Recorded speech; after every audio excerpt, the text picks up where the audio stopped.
ನಾನೀಗ ಹೇಳ್ತಾ ಇರೋ ಸಿಂಪಲ್ ಟಿಪ್ಸ್ಗಳು ನಿಮ್ಮ ಐಫೋನ್ ಬಳಕೆಯನ್ನು ಮತ್ತಷ್ಟು ಸುಲಭವಾಗಿ ಮಾಡೋದಕ್ಕೆ ಉಪಯೋಗ ಆಗುತ್ತೆ. ನಿಮ್ಮ ಐಫೋನ್ನಲ್ಲಿ ಆ್ಯಪ್ಗಳನ್ನು ಸುಲಭವಾಗಿ ಹುಡುಕಬೇಕು ಅಂದರೆ ಸ್ಕ್ರೀನ್ನ ರೈಟ್ ಸೈಡ್ನಲ್ಲಿ ಕಾಣ್ತಾ ಇರೋ A to Z ಅಕ್ಷರದ ಮೇಲೆ ಸಿಂಪಲ್ಲಾಗಿ ಸ್ಕ್ರೋಲ್ ಅಪ್ ಆ್ಯಂಡ್ ಡೌನ್ ಮಾಡಿ ನಿಮಗೆ ಯಾವ ಆ್ಯಪ್ ಬೇಕೋ ಆ ಆ್ಯಪನ್ನು ಈ ರೀತಿ ಸುಲಭವಾಗಿ ಹುಡುಕ್ಬೋದು. ಅಥವಾ ಅಕ್ಷರದ ಮೇಲೆ ಈ ರೀತಿ ಟ್ಯಾಪ್ ಮಾಡಿ ಕೂಡ ಆ್ಯಪನ್ನು ಹುಡುಕ್ಬೋದು. ನೋಟ್ ಆ್ಯಪ್ನಲ್ಲಿ ನೀವು ಪದಗಳನ್ನು ಅಥವಾ ಸೆಂಟೆನ್ಸನ್ನು ಸೆಲೆಕ್ಟ್ ಮಾಡಬೇಕು ಅಂದರೆ ಈ ರೀತಿ 2 ಬಾರಿ ಕ್ಲಿಕ್ ಮಾಡಿದ್ರೆ ಸೆಂಟೆನ್ಸ್ನ ಕೊನೆಯ ಪದ ಸೆಲೆಕ್ಟ್ ಮಾಡ್ಕೋಬೋದು.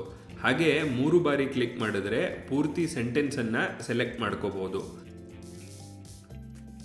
ನಿಮ್ಮ ಐಫೋನ್ನಲ್ಲಿ ಆ್ಯಪ್ಗಳನ್ನು ಆರ್ಗನೈಸ್ ಮಾಡಬೇಕು, ಆದರೆ ಪ್ರತಿಯೊಂದು ಆ್ಯಪನ್ನು ಡ್ರ್ಯಾಗ್ ಮಾಡೋದು ಕಷ್ಟದ ಕೆಲಸ ಅನಿಸಿದ್ರೆ ಇಲ್ಲಿದೆ ನೋಡಿ ಸುಲಭವಾಗಿ ಆ್ಯಪ್ಗಳನ್ನು ಆರ್ಗನೈಸ್ ಮಾಡೋ ವಿಧಾನ. ಯಾವ ಆ್ಯಪ್ ಬೇಕೋ ಅದನ್ನು ಹೋಲ್ಡ್ ಮಾಡಿ ಸೆಲೆಕ್ಟ್ ಮಾಡ್ಕೊಳ್ಳಿ. ಇನ್ನೊಂದು ಬೆರಳಲ್ಲಿ ಸ್ಕ್ರೀನನ್ನು ಸ್ವೈಪ್ ರೈಟ್ ಅಥವಾ ಲೆಫ್ಟ್ ಮಾಡಿ ಎಲ್ಲಿ ಆ್ಯಪನ್ನು ಆರ್ಗನೈಸ್ ಮಾಡಬೇಕೋ ಅಲ್ಲಿ ಡ್ರಾಪ್ ಮಾಡಿ.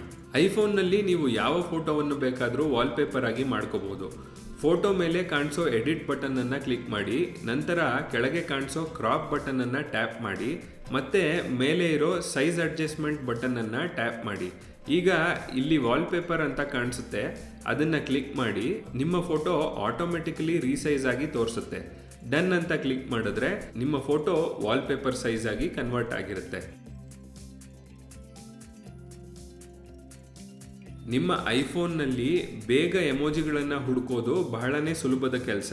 ನಿಮ್ಮ ಐಫೋನ್ನಲ್ಲಿ ಎಮೋಜಿ ಕೀಬೋರ್ಡ್ಗೆ ಹೋಗಿ ಇಲ್ಲಿ ಕಾಣಿಸೋ ಹೆಡ್ಡಿಂಗ್ ಮೇಲೆ ಸ್ವೈಪ್ ರೈಟ್ ಆರ್ ಲೆಫ್ಟ್ ಮಾಡಿ ಸುಲಭವಾಗಿ ಎಮೋಜಿಗಳನ್ನು ಹುಡುಕ್ಬೋದು. ನಿಮ್ಮ ಐಫೋನ್ನಲ್ಲಿ ಟೈಮರ್ ಸೆಟ್ ಮಾಡೋದು ಎಷ್ಟು ಈಸಿ ಕೆಲಸ ಅಂತ ನೋಡಿ. ಐಫೋನ್ನ ಬಲಭಾಗದಲ್ಲಿ ಇರೋ ಈ ಕಂಟ್ರೋಲ್ ಪ್ಯಾನಲ್ನ ಸ್ಕ್ರೋಲ್ ಡೌನ್ ಮಾಡಿ, ಈಗ ಇಲ್ಲಿ ಕಾಣ್ತಾ ಇರೋ ಟೈಮರ್ ಐಕಾನ್ ಮೇಲೆ ಕ್ಲಿಕ್ ಮಾಡಿ ಹೋಲ್ಡ್ ಮಾಡಿ. ಸ್ಕ್ರೋಲ್ ಅಪ್ ಆ್ಯಂಡ್ ಡೌನ್ ಮಾಡಿ ಟೈಮರ್ನ ಸೆಟ್ ಮಾಡ್ಬೋದು. ಕ್ಲಾಕ್ ಆ್ಯಪ್ಗೆ ಹೋಗಿ ಟೈಮ್ನ ಸೆಟ್ ಮಾಡೋದಕ್ಕಿಂತ ಇದು ಸುಲಭವಾದ ವಿಧಾನ.